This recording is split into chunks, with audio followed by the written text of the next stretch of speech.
ओम नमः शिवाय। श्री राम और सीता लक्ष्मण जब अनुसुईया जी के आश्रम में पहुंचे थे, अनुसुईया माता सीता जी को पत्नी धर्म बतला रही हैं। देखिए आगे क्या बतलाती हैं। अति उत्तम वे कहलाती हैं जिनके बस टेक एक ही हो ध्येय एक हो, ध्यान एक, व्रत और विवेक एक ही हो। जो समझ रही हो यह मन में, दूसरा न इष्ट कहीं कोई। मेरे पति के अतिरिक्त और दुनिया में पुरुष नहीं कोई। पति ही व्रत है, पति ही गति है, पति भय ही सब पर सब घर बाहर है। मैं परमेश्वर को क्या जानूं, मेरा पति ही परमेश्वर है। कैसा पूजन या उद्यापन, तारायण या चंद्रायण है। वैकुंठ मुझे मेरा घर है, जिसमें मेरा नारायण है। अति उत्तम रखती सदा ऐसे उच्च विचार, उत्तम की धारणा का कहती हूँ अब सार। अति उत्तम नारी बताने के बाद अब उत्तम नारी बता रही हैं, सुनिए। उत्तम पति को पति जान सदा तन मन से सेवा करती है। पति को प्रसन्न रखने के हित सारी परिचर्या करती है। पति के अतिरिक्त दूसरों को भाई की भांति जानती है। जेठों को पिता समझती है, छोटों को पुत्र मानती है। पति के संकट की साथिनी हो, पत्नी का धर्म निभाती है। पति सुखी रहे इस हेतु नित्य देवी देवता मनाती है। बूढ़ा अंधा पति पाकर भी कर्तव्य परायण रहती है। पति के जीने पर जीती है, पति के मरने पर मरती है। यह है उत्तम नारी के धर्म कर्म या ज्ञान। अब मध्यम की बात भी सुनो तनिक दे ध्यान। सियावर राम जय जय राम, अवधपति राम जय जय राम। औरों की देखा देखी जो मर्यादा पाले रहती है। लज्जा भय और परिस्थिति वश निज धर्म संभाले रहती है। चंचल मन की होने पर भी संगति के कारण नीकी है। ऐसे आचरणों की नारी जग में प्रथम मध्यम श्रेणी की है। इससे नीची नारी जो वह निकृष्ट जग के बीच, जाति वर्ण कुल जन्म को कलंकित करती नीच। नारी का पतिवंचक होना दोनों ही जग बिगाड़ना है। इस जग में लोग हंसाई है, उस जग में नरक यातना है। व्यभिचारिणी को इस पृथ्वी पर कहता है भला नहीं कोई। परलोकों में भी ऐसी को करता है क्षमा नहीं कोई। अतएव उचित है नारी को रखे स्वधर्म पे ध्यान बहुत है। स्वधर्म तो धन धाम बहुत, ऐश्वर्य बहुत, संताप बहुत।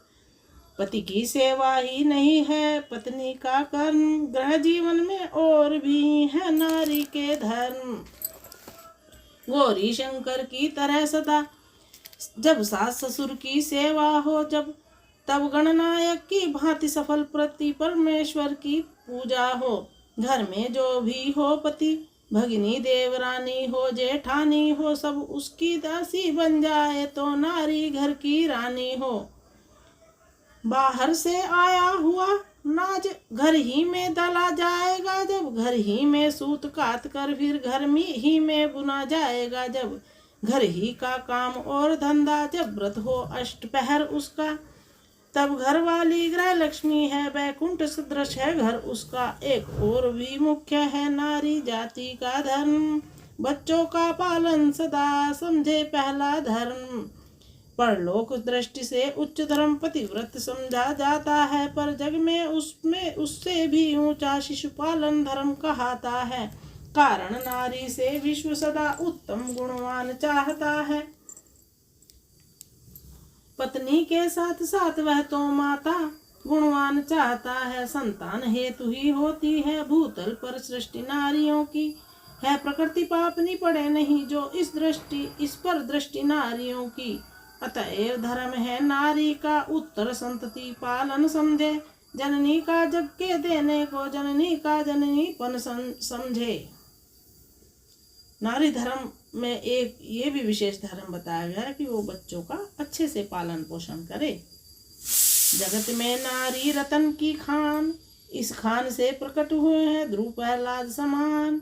माताएं जिस देश में होती हैं सच्चरित गुणवान, उसी देश को तो मिलता है जग में उच्च स्थान।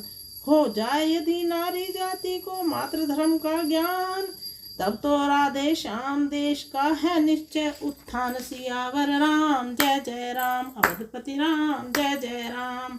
अनुसुईया जानकी में प्रेम पूर्ण सहलाद, बड़ी देर तक रहा यह शिक्षाप्रद संवाद। अत्रि रघुवर से मिले इधर प्रफुल्लित गात, कहीं उन्होंने भी यहाँ पुरुष धर्म की बात। सियावर राम जय जय राम अवधपति राम जय जय राम। ऋषि अत्रि श्री राम जी को पुरुष धर्म समझा रहे हैं। सुनिए कैसे समझा रहे हैं पुरुष धर्म क्या होना चाहिए। हे राम, तुम्हारे द्वारा कुछ जग को संदेश सुनाना है, कर्तव्य पतित नर मंडल को किंचित उपदेश सुनाना है। नारी समाज को पुरुष वृंद अपनी संपत्ति समझते हैं, है खेद कि अपने को ऊंचा उनको नीचा ही गिनते हैं। यह नहीं जानते हैं वे नर कितना अनुराग है नारी का है, ग्रह में समाज के जीवन में क्या विस्तृत भाग नारी का है। अर्धांगिनी की पदवी देकर झूठा सत्कार कर रहे हैं, सधर्मिणी पद के पर्दे में अति अत्याचार कर रहे हैं।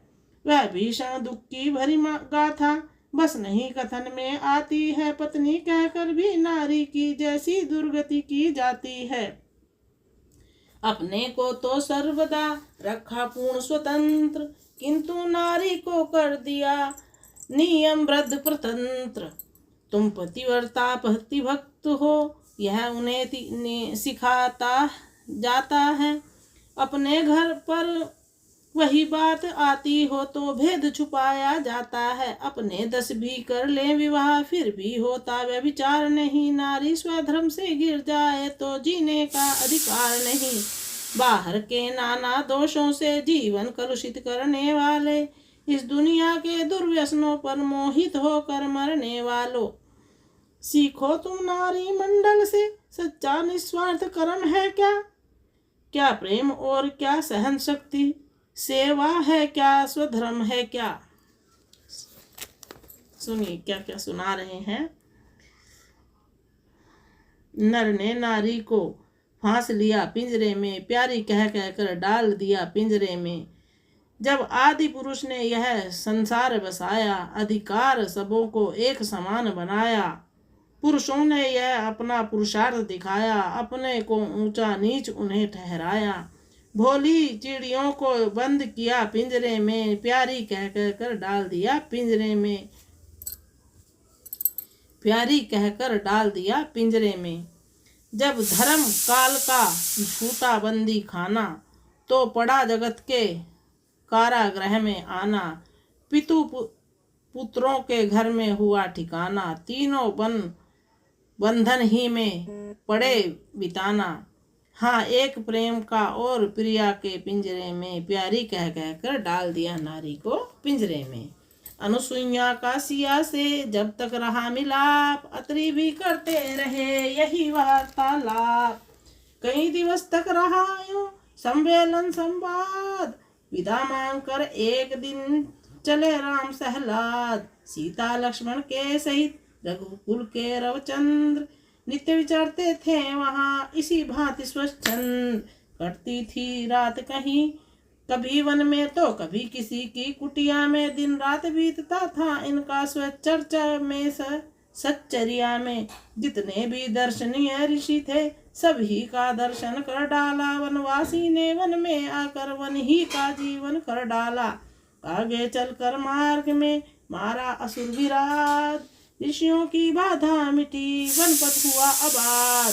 तब जाकर शर्व भंग से मिले सच्चिदानंद, मानो पासु मुक्षु के पहुंचा ब्रह्मानंद। वर्षों में साथ हुई पूरी अवलंबन, अब जन छोड़ेगा जीवन जिसके कारण रखा उस पर ही जीवन तोड़ेगा।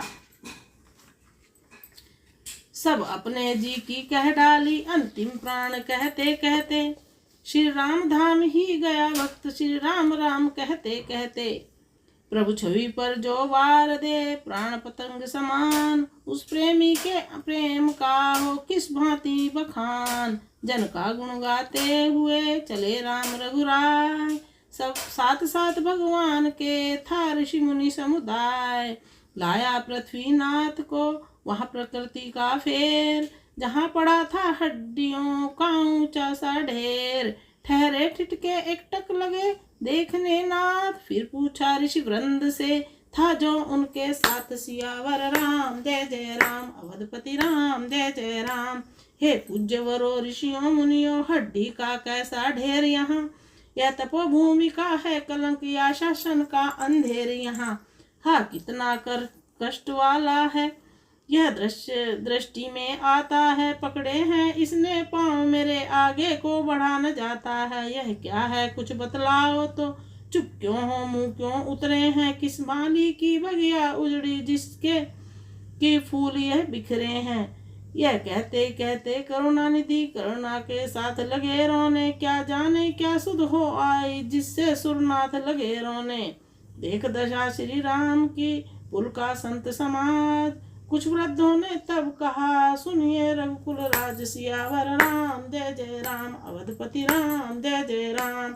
इसको बेनरब की प्रजा जान, असुरों ने बहुत सताया है। कितने ही ऋषियों मुनियों को उन नरभक्षों ने खाया है। जो भोजन बने राक्षसों के, उनकी हड्डियां पड़ी हैं ये। पत्ते तो वे शिशु चबा गए, सूखी टहनियां पड़ी हैं ये। चुपचाप बाट में है उसकी जो अन्यायी से बदला ले, पर मिला न ऐसा वीर कोई जो ब्योरा अगला पिछला ले। ये फूल है जिसकी बगिया के, वह माली शायद सोता है। उसकी ही लापरवाही से अन्याय बाग में होता है।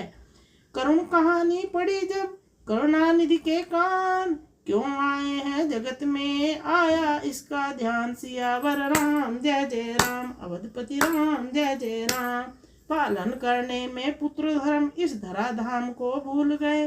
अवतार लिया जिसके कारण उस बड़े काम को भूल गए। पर नहीं प्रकृति कब छोड़ेगी, उसने यो याद दिला ही दी।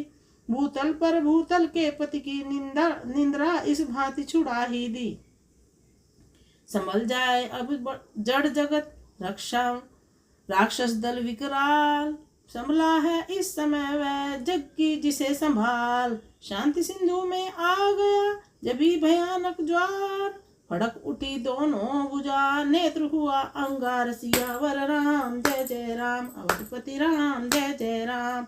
वो ब्राह्मण रक्षक गरज उठे, ऋषि मुनि दल सुन प्रतिज्ञा यह। पाताल भूलोक सुने, नर भंडल सुने प्रतिज्ञा यह। मैं हाथ उठाकर कहता हूँ अब से है यही काम मेरा, पृथ्वी को निश्चरहीन करूं। निशिचर यानी राक्षस के हीन करूं, जब दशरथ सुवन नाम मेरा। ये प्रतिज्ञा ली श्री राम ने। उन हड्डियों के ढेर को देखकर राम व्याकुल हो उठे, रोने लगे और कहने लगे, जिन्होंने ये किया है राक्षसों ने, मैं पृथ्वी को उनसे विहीन कर दूंगा। ये मैं आज प्रण लेता हूँ। हम क्षत्रिय धर्म निभाएं, पृथ्वी का न भान हटाएंगे। प्रण को कर पूर्ण दिखाएंगे, पृथ्वी का भार हटाएंगे। हो चुका बहुत जो होना था, खो चुके बहुत जो खोना था। अब व्यर्थ न समय बिताएंगे, पृथ्वी का भार हटाएंगे। अपने सुख का कुछ ध्यान नहीं, चाहिए राजधन मान नहीं। पत्तों पर रात बिताएंगे, पृथ्वी का भार हटाएंगे। इस प्रकार श्री राम जी संकल्प ले रहे हैं। जंगल की बूटियां खाकर हम, वन को बूटियां चबा चब कर हम प्राकृतिक वीर बन जाएंगे। पृथ्वी का भार हटाएंगे। वनवासी क्या कर सकता है, सन्यासी क्या कर सकता है, या दुनिया को दिखलाएंगे। पृथ्वी का भार हटाएंगे। पालेंगे अंगन जब अपना, पालेंगे गौरव तब अपना। परहित में जन्म कराएंगे, पृथ्वी का भार हटाएंगे। जग में अन्याय छा गया है, सीमा पर पाप आ गया है। फिर सत का सूर्य उगाएंगे, पृथ्वी का भार हटाएंगे। जब निश्चर दल को दल डाले, अन्याय समझ मसल डाले, हम राम तभी कहलाएंगे। पृथ्वी का भार हटाएंगे। इस प्रकार राम जी कह रहे हैं, मैं राम तभी कहलाऊंगा जब पृथ्वी से राक्षसों को खत्म कर दूंगा। प्रणतपाल ने प्रण किया जब ही उठाकर हाथ, इधर देवगण उधर मुनि बोले जय रघुनाथ। आगे भक्त तीक्ष्ण ने भेंटे श्री भगवान, अमित प्रेम अवलोक की अविरल भक्त प्रदान। वहीं महर्षि अगस्त्य से मिले कृपा के धाम, पूछा रहने के लिए वन में कोई ठाम। ऋषि अगस्त्य ने उस समय समझा राम का भाव, पंचवटी के पास था रखा प्रिय प्रस्ताव। तब मुनिवर से ले विदा लखन सिया के साथ, पंचवटी में कुटीर ठहरे श्री रघुनाथ। बहती थी गोदावरी करती हुई किलोल, बोल रहे थे वनों में पक्षी गण मृदु बोल, सियावर राम जय जय राम, अवधपति राम जय जय राम। बट बिलव रसाल कदली पीपल उनसे चहुं ओर सटी थी वह, कोमल विशाल वन पत्तों से परिपूर्ण पूरी पटी थी वह। बेलाया लता वितानों से वन देवी सी लिपटी थी वह, सचमुच ही हो बसंत रानी पुष्पों से लदी डटी थी वह।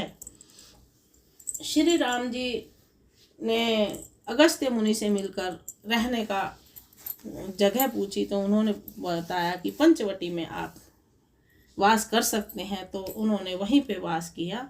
इतने सुंदर कवि उसका वर्णन कर रहा है। ये हम आपको कल सुनाएंगे कि किस तरह वहाँ वन में कुटी सजी हुई थी। जय सिया